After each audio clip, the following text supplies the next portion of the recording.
Hi there, hope you're doing good. So here I am with the detailed demo. Sorry. So yeah, so as per our discussion of the packages and the limits, I have break down the entered values in pieces, which is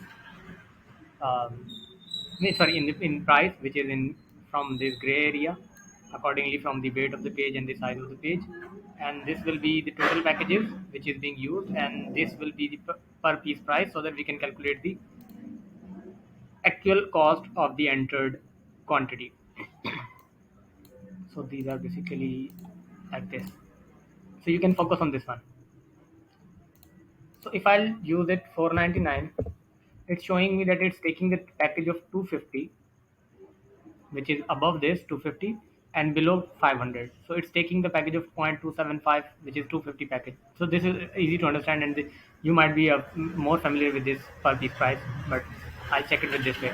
So it's taking 68.75 with the 250, which is 4 by 6, which is this one, 68.75, and it's perfectly okay.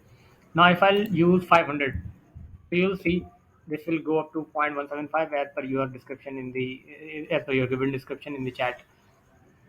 Now, if I'll use 501, this will exactly give you the price, which will be increased obviously, which is currently 185. And if I'll go 100 and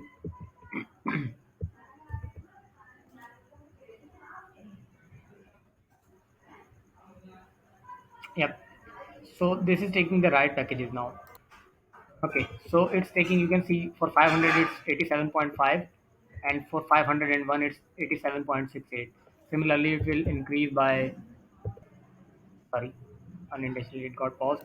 So if it will increase by price 0.175 per piece price here.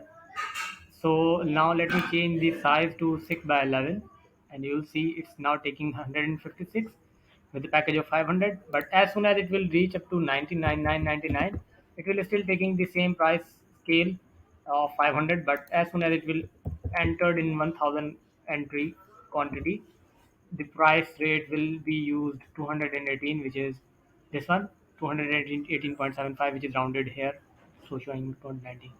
So I think this way is easier for both of us to understand, and I think it's working fine now. So that's it from my side. Please confirm it, please review it and let me know. Thank you.